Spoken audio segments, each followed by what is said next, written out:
Hello दोस्तों, आज हम क्वेश्चन करते हैं। क्वेश्चन नंबर 5 क्या कह रहे हैं?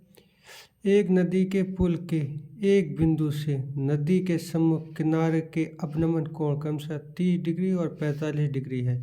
यदि पुल के किनारे से 3 मीटर की ऊंचाई हो तो नदी की चौड़ाई ज्ञात करनी है। क्या कह रहे हैं? एक नदी के पुल के एक बिंदु से, यानी बिंदु, उस बिंदु को मान लो ये, ठीक है, ये बिंदु हो गया। सम्मुख किनारे यानी एक सम्मुख ये और एक ये कोण कितना है? एक कोण है 30 डिग्री और ये है 45 डिग्री। और आगे क्या कह रहे हैं? यदि पुल किनारे से 3 मीटर की ऊंचाई पर हो, यानी किनारा ये है तो इसकी ऊंचाई कितनी है? 3 मीटर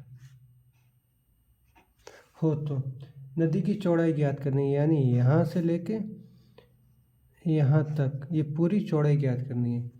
इसे ए मान लो, इसे बी मान लो, इसे सी मान लो, इसे डी मान लो, ठीक है। तुम्हें बी सी तथा सी डी ज्ञात करनी है, ठीक है।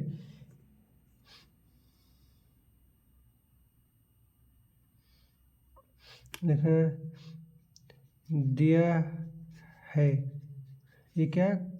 क्वेश्चन नंबर 7 है। दिया है किनारे से ऊंचाई बराबर 3 मीटर, ठीक है, तथा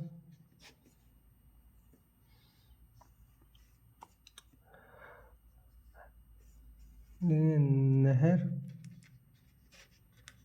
की चौड़ाई, नहर की चौड़ाई क्या हो जाएगी हमारी? B C plus C D, ये हो जाएगी ना। तो सबसे पहले त्रिभुज ए को सॉल्व कर दो, उसके बाद त्रिभुज बी को, ए बी सी को सॉल्व कर दो, उसके बाद त्रिभुज ए सी डी को। तो हम लिखेंगे समकोण त्रिभुज ए बी सी में, ए बी सी में क्या है? लंब बट्टे आधार, ये ज्ञात करनी है ना। तो लंब बट्टे आधा फॉर्मूला किसका हो गया? tan थीटा का। तो tan थीटा की वैल्यू कितनी है? 30 डिग्री। हमारे पास लंब क्या है? हमारे पास ए सी बट्टे आधार क्या है? हमारे पास बी सी। तो tan 30 की वैल्यू होती है 1/√3 बराबर ए सी बराबर है 3। हमें बी सी ज्ञात करनी है, क्रॉस मल्टीप्लाई करवा दो, यानी बी सी बराबर हमारा क्या आ गया? 3√3, ठीक है। फिर इसी प्रकार समकोण त्रिभुज ए सी डी में, समकोण त्रिभुज ए सी डी में क्या? थीटा के सामने वाली लंब बट्टे आधार। तो लंब बट्टे आधार किसका फॉर्मूला होता है? tan थीटा का। तो tan, इसमें थीटा कितना दे रखा है? 45 डिग्री बराबर,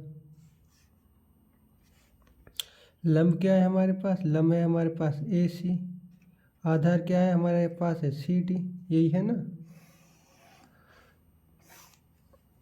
तो tan 45 की वैल्यू क्या कितनी होती है? 1/1। हमें ए सी कितना है? 3 मीटर, और हमें सी डी ज्ञात करनी है, यानी सी डी बराबर हमारा क्या हो गया? 3। ये हो गया है ना। क्रॉस मल्टीप्लाई करवा दें, लिखेंगे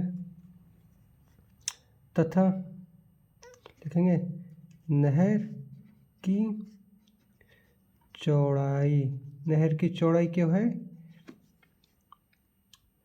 B C plus C D, यही है ना नहर की चौड़ाई। तो हम सबसे पहले बी सी की वैल्यू हमारे पास कितनी आएगी? बी सी की वैल्यू है 3√3 तथा सी डी की वैल्यू कितनी आएगी? 3, यही आई है ना। तो यानी यहाँ से हमने 3 कॉमन ले लिया, तो हमारा आंसर क्या आएगा? √3 + 1। मीटर। लिखेंगे अतः नहर की चौड़ाई कितनी होगी? 3 + 1 मीटर होगी। आशा करते हैं ये आपको समझ में आया होगा। हमारे चैनल को लाइक करें, शेयर करें, सब्सक्राइब करें। बहुत आराम से पहले हमने क्वेश्चन पढ़ा। क्वेश्चन क्या कह रहा है? क्वेश्चन कह रहा है नदी के एक पुल के एक बिंदु से, माने वो बिंदु हमने ए मान लिया कि सम्मुख किनारे, एक किनारा इधर मान लिया, एक किनारा इधर मान लिया, 30 डिग्री तथा 45 डिग्री है, तो 30 डिग्री तथा 45 डिग्री ये हो गए। ठीक है। पुल के किनारे से 3 मीटर, यानी नीचे से ऊपर तक ऊंचाई कितनी है हमारे पास? 3 मीटर है। तो नदी की हमें चौड़ाई ज्ञात करनी थी।